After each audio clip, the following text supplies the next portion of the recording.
The prepaid cell phone sat at the bottom of my makeup drawer, hidden beneath old lipsticks I'd stopped wearing 20 years ago. It was one of those cheap flip phones you could buy at a gas station for $30, and I'd paid for it with quarters I'd been saving from the laundry machine in our building. When my husband, Charles, asked why I seemed distant that Wednesday afternoon, why I kept checking the time, why my hands were shaking while I folded his shirts, I thought about that phone. And for the first time in 15 years, I looked him straight in the eye and lied without hesitation. I told him I was just tired from the heat, but that phone held numbers he could never know about. Not yet. It started the way poison works, slowly, one drop at a time, until your whole system is contaminated. We'd been married 42 years when Charles retired from the post office. I thought we'd finally travel, maybe visit my daughter in Seattle, take that cruise to Alaska we'd always talked about. Instead, retirement gave him a new full-time job, managing me. "Eleanor, why did you drive to the library on Tuesday? There's nothing wrong with our books at home. Who was that woman you were talking to at the pharmacy? What were you discussing? Why do you need new reading glasses? Those are perfectly fine. You're just being wasteful." At first, I told myself he was adjusting. 42 years of routes and schedules, and now he had nothing but time. He'd been in control of mail, addresses, deliveries. Now he needed something else to organize, to manage, to supervise. I thought it would pass once he found a hobby. But Charles's hobby became me. He took over our bank accounts completely, saying that since he'd always handled the bills, there was no reason to change now. He closed the checking account my father had helped me open when I was 19, the one I'd kept separate all these years for my personal expenses. Everything went into his account. My Social Security check, the small pension from my 30 years as a school secretary, all of it direct deposited into an account with only his name on it. He gave me $75 every 2 weeks for groceries and personal items. If I needed more, I had to ask. If I asked, I had to explain. $32 for hand cream and vitamins? Eleanor, store brand is half that price. What are you doing, trying to bankrupt us? Coffee with your book club? We have a coffee maker right here. Why are you wasting money sitting in a cafe? A birthday card for Susan? You can make one. You've got paper and markers. I stopped going to book club. I stopped meeting my friend Susan for our monthly lunch. I stopped volunteering at the elementary school library where I'd worked for decades. It was easier than explaining why I couldn't chip in $5 for a group gift, why I couldn't afford a cup of coffee, why I had to account for every quarter.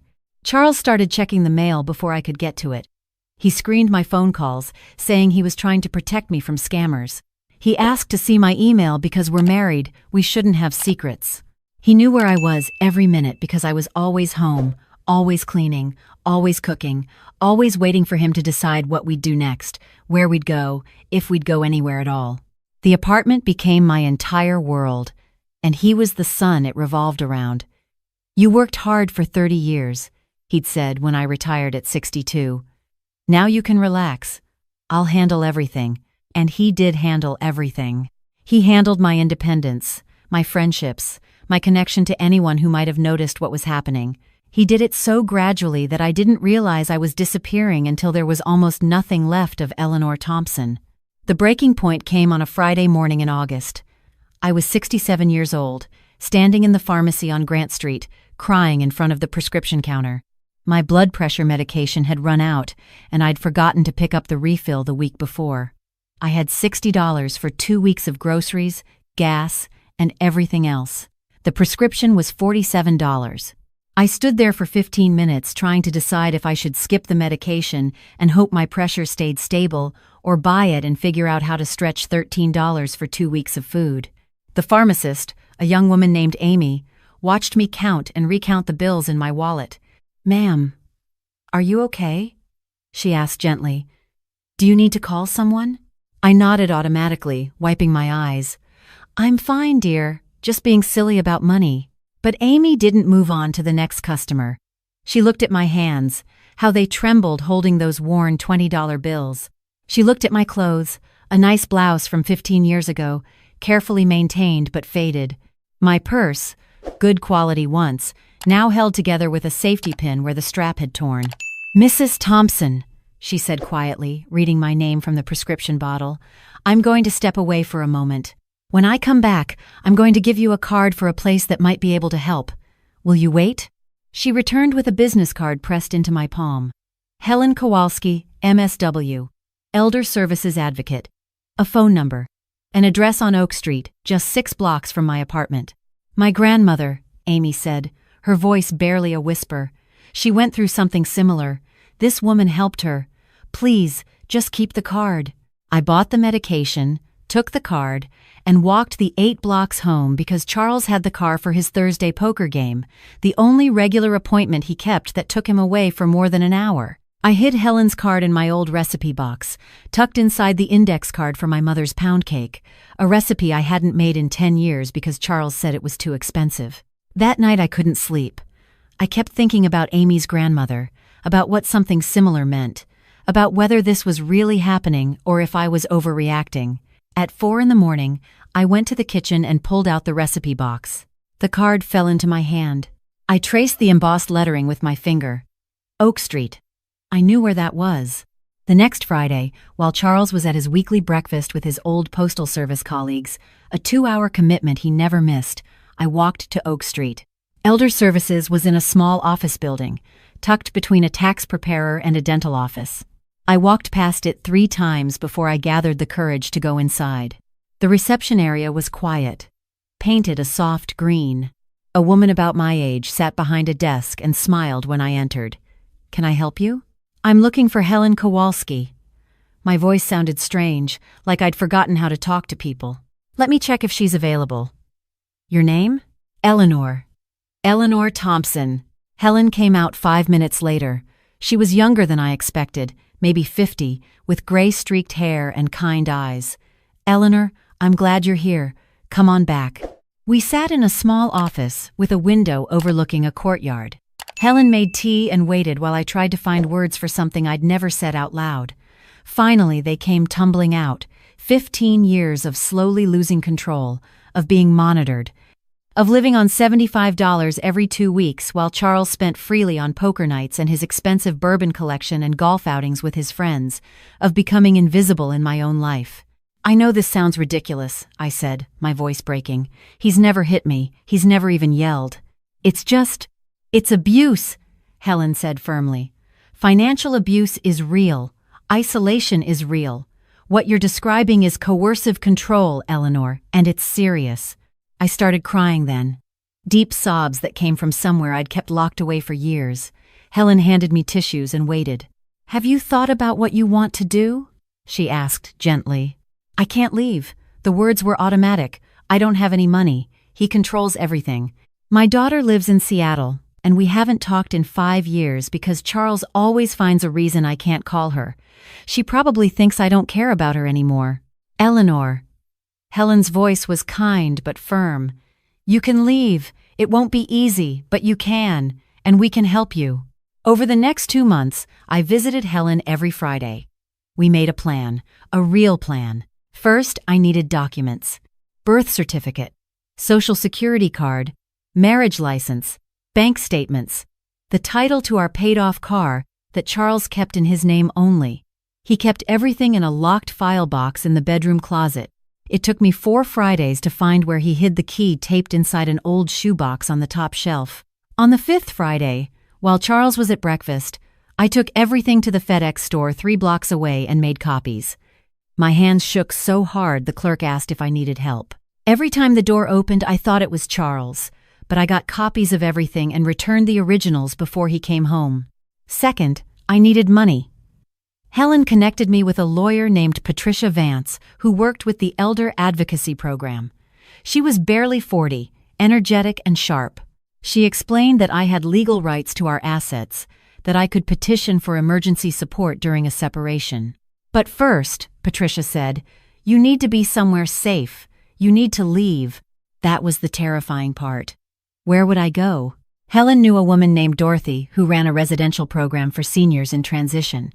It was a converted duplex with 4 small apartments, all for women over 60 who were rebuilding their lives.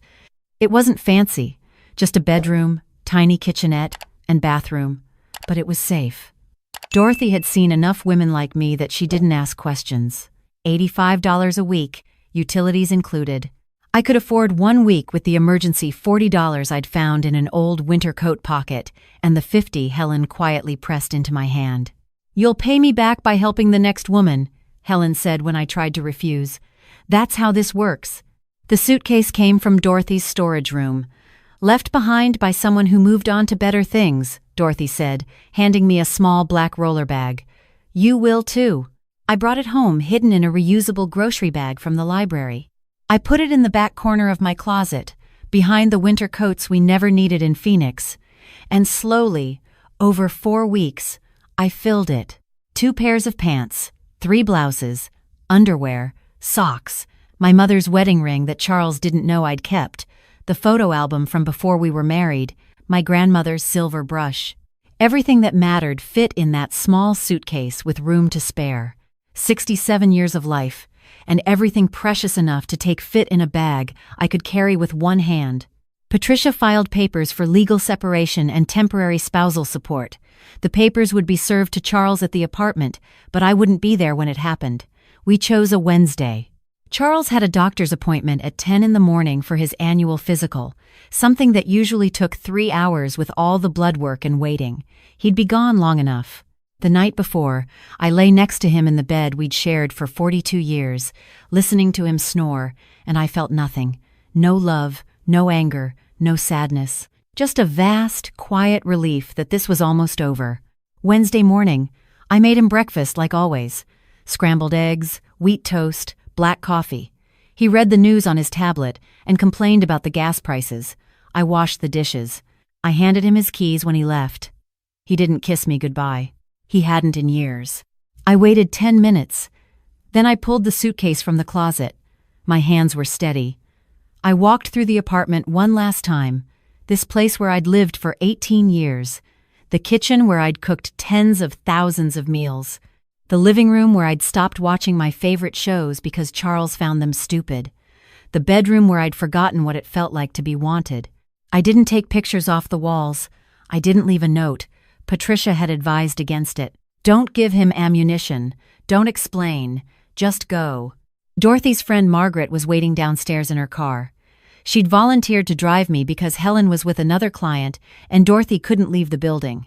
Margaret was 75, a retired librarian with white hair and bright blue eyes.